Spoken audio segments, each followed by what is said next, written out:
안녕하세요. 저는 20대 후반 여자입니다. 어쩌다 보니 이곳에 사연을 신청하게 되었어요. 사실 저는 여기 있으신 다른 분들보다 나이는 훨씬 어리지만 그럼에도 불구하고 제가 살아오게 된 인생 또한 만만치 않아 여러분들께 제가 겪었던 일들에 대해 털어놓고 고생했다고 위로도 받고 싶고 잘 자랐다는 칭찬도 듣고 싶어서 그동안 속으로만 숨겨놨던 제 사연을 들려드리도록 하겠습니다. 저는 밑으로 나이 차이가 꽤 나서 이제 막 성인이 된 남동생이 하나 있습니다. 제가 성인이 되고 나서 거의 키우다시피 했어요. 제가 그럴 수밖에 없었던 이유를 설명을 드리자면 부모님을 사고로 한순간에 두 분 다 잃었기 때문입니다. 저는 서울에 있는 한 대학교에 붙으면서 고향을 떠나 홀로 서울에서 자취를 시작했습니다. 저희 부모님은 자영업으로 생계를 유지하셨는데 꽤나 장사가 잘 되었기 때문에 저희 사정은 꽤 여유로웠습니다. 그러던 도중 술에 만취한 트럭 운전자가 저희 부모님의 가게에 들이박는 사고가 발생했고 가게를 청소하고 계셨던 어머니는 그 자리에서 바로 즉사하셨고 트럭이 빠르게 다가오는 것을 보고 어머니를 구하기 위해 자리를 뛰쳐나온 아버지는 크게 치이셨고 바닥에 처박혔습니다. 다행히 제 남동생은 학교에 있었던 시간이라 사고를 피할 수 있었지만 그게 다행인지는 잘 모르겠습니다. 모르는 번호로 전화가 걸려오면 저는 원래 받지 않았는데 그날은 왠지 몰라도 전화를 받게 되더군요. 병원에서 위급하게 들려오는 듯한 목소리와 그 내용에 저는 전화기를 떨어뜨렸고 그 자리에 돌처럼 굳었습니다. 믿기지가 않았거든요. 바로 어제까지만 해도 택배로 반찬을 붙였으니 남기지 말고 먹으라는 엄마의 말씀과 힘든데 고생이 많다는 아버지의 격려가 있었는데 어머니는 자리에서 이미 숨을 거두어서 어쩔 도리가 없었지만 아버지는 위중한 상태라고 빨리 병원에 오라고 하더군요. 학교고 나발이고 뭐가 문제였겠습니까? 당장 고향으로 뛰어내려갔습니다. 중환자실에 누워 계신 아버지의 모습과 수술 효과를 기대할 수 없다는 의사의 말이 너무 원망스러웠고 그 길로 바로 장례식장으로 내려갔습니다. 그곳엔 아직 10대에 불과한 어린 나이의 남동생이 주저앉아 엉엉 울고 있었고 저를 보자마자 제 품으로 달려들어 꺼이꺼이 울었습니다. 엄마를 그렇게 보낸 뒤 저는 고향에 정착해 아버지를 간병하고 동생을 케어하기 위해 학교에 휴학계를 냈고 급하게 자취방을 빼기 위해 서울로 다시 향했습니다. 일주일도 되지 않는 짧은 사이에 믿기 힘든 일이 너무 많이 생겼더군요. 자취방에 도착해보니 며칠 전 엄마가 붙였다는 반찬이 담긴 택배가 문 앞을 가리고 있었습니다. 보낸 사람 이름에 저희 어머니의 성함을 발견한 순간 차마 꾹꾹 눌러 참고 참으며 삭혔던 눈물이 펑 하고 터졌고 꺼이꺼이 울었습니다. 다행히 초봄이기도 하고 안에 있던 드라이박스 때문인지 반찬이 상하지 않았더군요. 이삿짐 센터를 불러 대충 짐을 꾸려 언제까지 가져다 달라고 한 뒤 급하게 방을 뺐고 그 반찬들은 그대로 들고 고향으로 다시 내려왔습니다. 냉동실에 엄마의 반찬을 넣고 집을 둘러보니 정말 딱 죽고 싶더군요. 그래도 아버지가 아직 살아 계시니까 하는 마음으로 버티고 버텼습니다. 20살. 고등학교를 졸업한 지 얼마 되지 않는 나이. 이제 막 성인이 된 저는 할 수 있는 게 없었고 그저 아버지가 눈을 뜨기만을 기다리고 또 바랬습니다. 하지만 몇 달 지나지 않아 저는 동생의 학교에 전화를 걸어야 했습니다. 아버지가 지금 막 돌아가셨으니 동생을 병원으로 보내달라고 말이죠. 아버지는 트럭에 치이면서 바닥에 머리를 크게 찌으셨는데 그 충격으로 신경이 손상되어 결국 커다란 수술 이후에도 뇌사 상태에 빠져 돌아오지 못하셨습니다. 생전 봉사하시며 남을 도우셨던 아버지가 생각났고 결국 아버지는 7명의 새로운 생명을 남들에게 나눠주고 돌아가셨습니다. 저보다 9살이나 어린 동생을 두고 제가 차마 무너지고 꺾어질 수 없었습니다.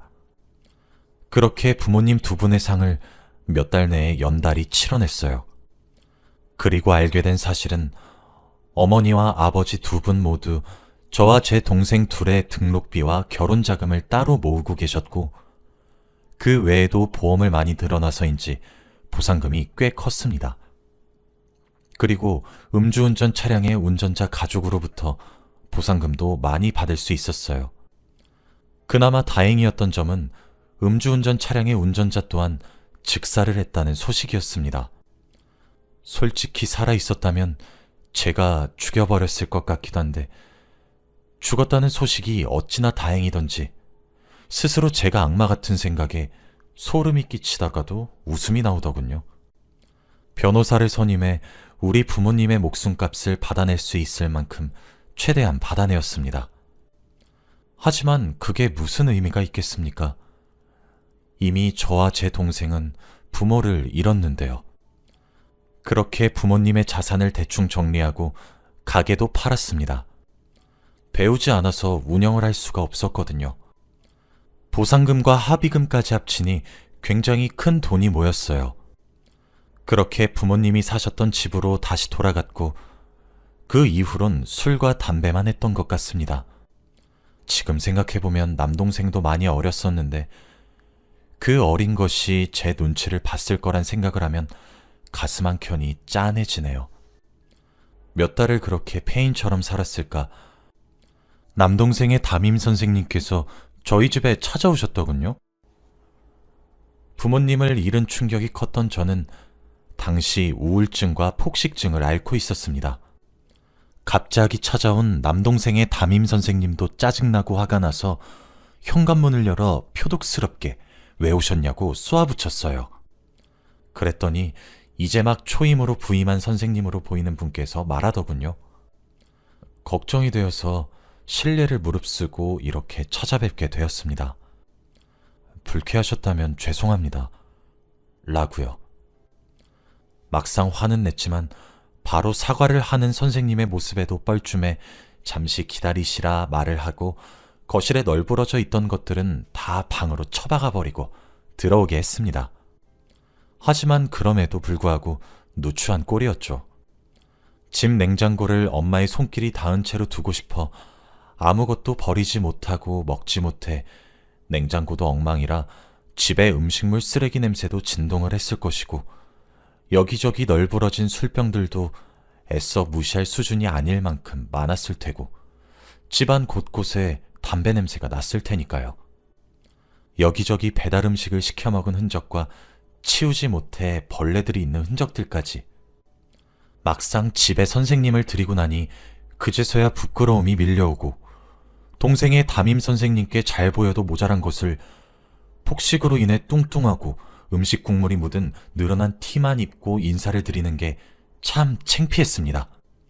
전날 마신 술 때문에 속도 안 좋았죠. 그렇게 이야기를 나누게 되었습니다.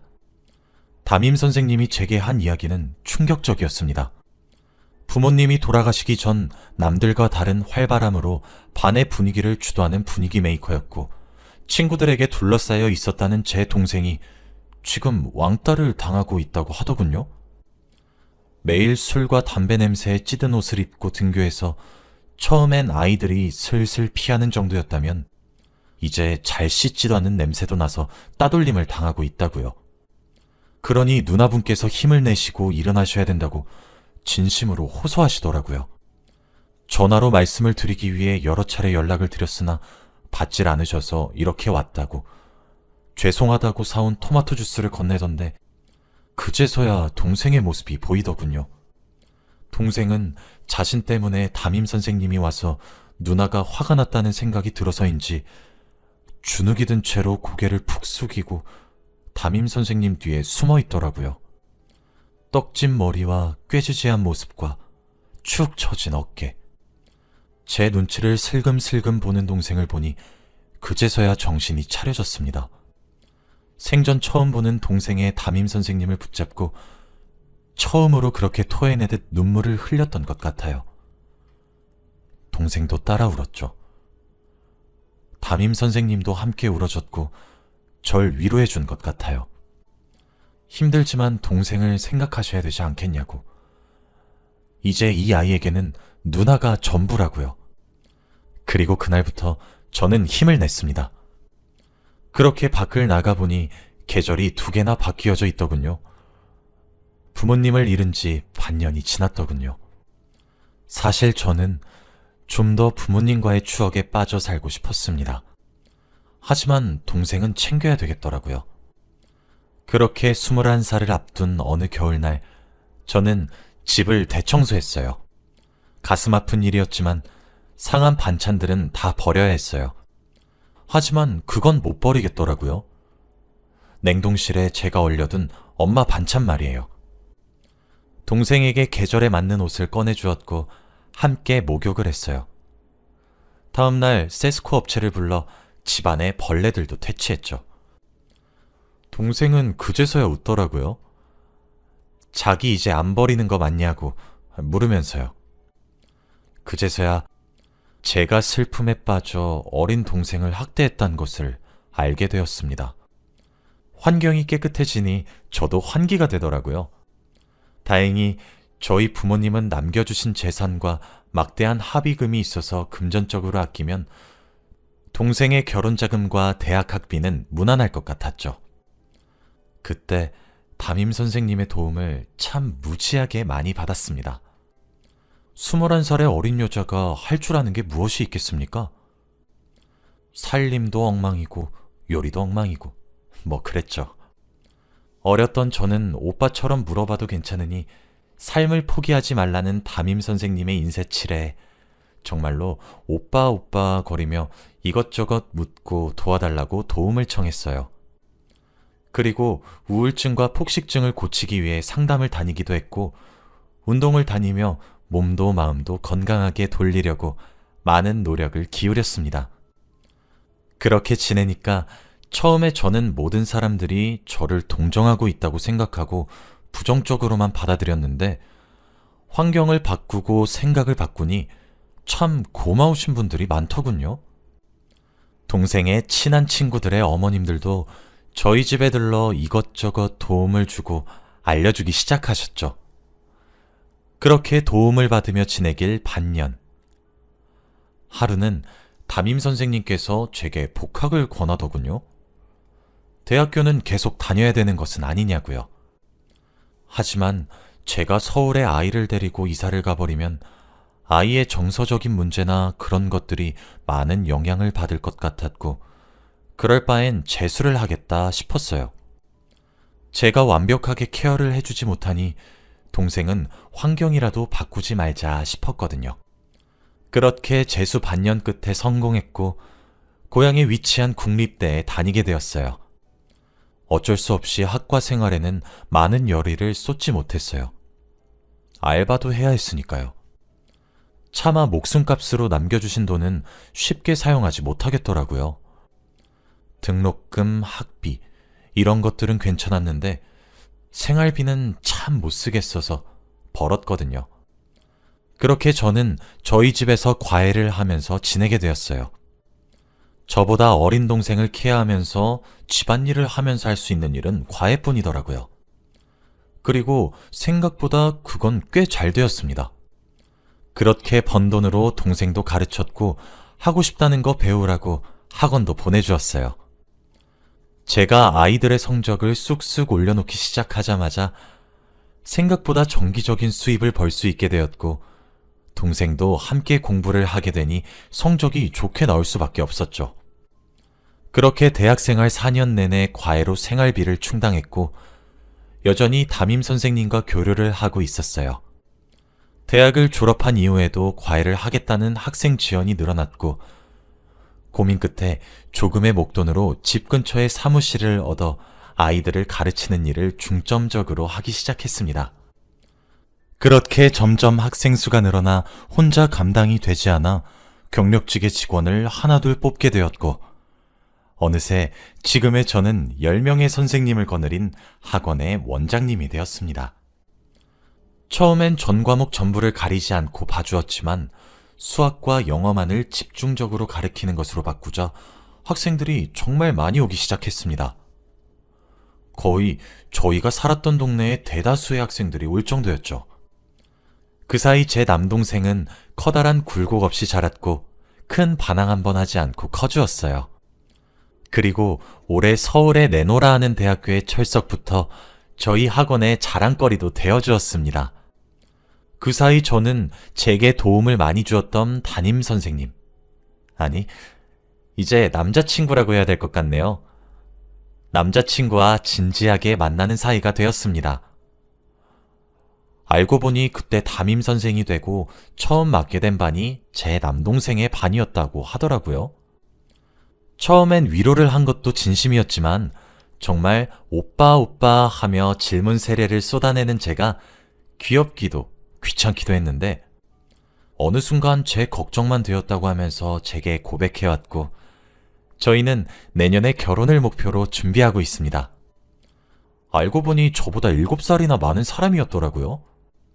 저는 제가 가장 힘들었던, 어쩌면 삶의 의지도 놓았을지 모르는 그때 제게 거침없이 손을 내밀어준 사람이었기에 저 또한 오빠의 고백을 받아들이게 되었습니다. 결혼 전에 벌써 3번이나 눈물을 흘렸어요.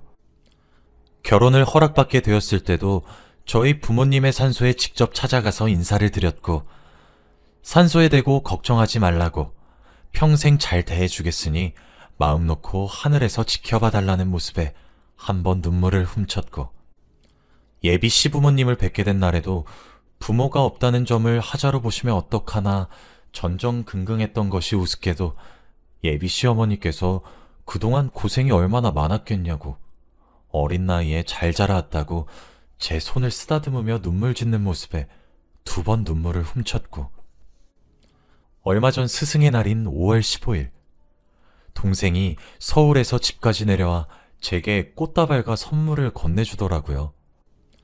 일주일 전에 내려와서 어버이날에도 키워줘서 고맙다고 케이크를 사줘놓고 없는 돈에 무슨 선물이냐며 의아해했더니 동생이 저더러 누나는 내 어버이면서 스승이기도 하잖아 하는 말에 3번 눈물을 훔쳤습니다. 아직도 제 눈에는 여전히 아이 같은 제 남동생도 이제 스스로 앞길을 찾아나가는 모습이 대견하고 그렇네요. 저는 내년 4월에 결혼이 예정되어 있어요. 다행히 예비 시부모님이 되실 분들도 그리고 제 남편이 될 분도 인성이 남다르게 좋으세요. 하긴 콩 심은 데 콩 나고 팥 심은 데 팥이 난다고 하는데 그런 부모님을 보고 자라 제 남자친구도 좋은 사람인 것이겠죠. 남자친구는 제가 남동생의 뒷바라지를 하고 싶다고 말을 채 꺼내기도 전에 먼저 말을 꺼내더라고요. 제 동생이 돌아올 집은 여기라고 말이에요. 제가 어쩌다 이렇게 착하고 좋은 남자를 만난 것인지 모르겠어요. 하늘에 먼저 가 계신 부모님의 선물이라는 생각도 들고 남동생이 이어준 인연이란 생각도 드네요. 남들은 희망찬 대학 생활을 하기 시작했을 때 저는 제게만 일어난 이 일이 너무 믿겨지지 않았고 뻔뻔스럽게 합의를 해주면 안 되냐는 가해자 측 가족의 말에 화가 주체되지도 않았습니다. 결국 금전적으론 이득을 얻었지만 그 이득을 얻은 대가로 부모가 없어졌단 것은 큰 상실이었죠. 저는 챙겨야 할 어린 가족이 남아 있었기에 남들보다 훨씬 더 일찍 홀로 서기를 시작했고 그 과정에서 수도 없이 무너지고 힘들었고 막말로 때려치우고 어딘가로 도망가고 싶었던 적도 수도 없이 많았습니다. 그럴 때마다 돌아가신 엄마 아빠가 얼마나 보고 싶고 그리웠는지 몰라요. 하지만 그렇다고 해도 동생 얼굴을 떠올리면 도망치고 싶다가도 정신이 차려지더라고요. 지금은 다행히 좋은 사람들을 만나게 되어 지금 이 정도의 사회적 성공을 거둘 수 있게 되었습니다. 그리고 그 좋은 사람들 덕분에 제가 포기하지 않고 나쁜 길에 빠지지 않았다는 생각도 듭니다. 그래서인지 저는 아직도 세상은 따뜻하고 살만하다고 생각이 많이 듭니다. 제가 제 이야기를 보낸 이유는 제 이야기가 어떤 이들에게 희망이 되었으면 하는 마음 때문입니다. 지금도 말 못할 슬픔과 감당하기 힘든 현실에 주눅들고 어딘가로 훌쩍 도망쳐버리고 싶은 사람이 분명히 있을 겁니다. 정말 뻔한 말일 수 있겠지만 그런 분들께 하고 싶은 말은 조금만 더 버티라는 말입니다. 조금만 더 해보세요. 분명 하실 수 있을 거예요. 저도 제 인생에 볕들 날이 올 줄 몰랐고 묵묵히 앞만 보며 헤쳐나가기 바빴어요. 그런데 어느 순간 정신 차려보니 이미 볕을 보고 있더라고요. 그러니 제 이야기가 그런 사람들께 도움이 되었으면 좋겠다는 마음으로 이렇게 글을 썼습니다. 제 살아온 인생 이야기를 들어주셔서 너무너무 감사합니다. 여러분들도 행복한 하루 되시길 바라며 이만 글을 줄이겠습니다. 감사합니다.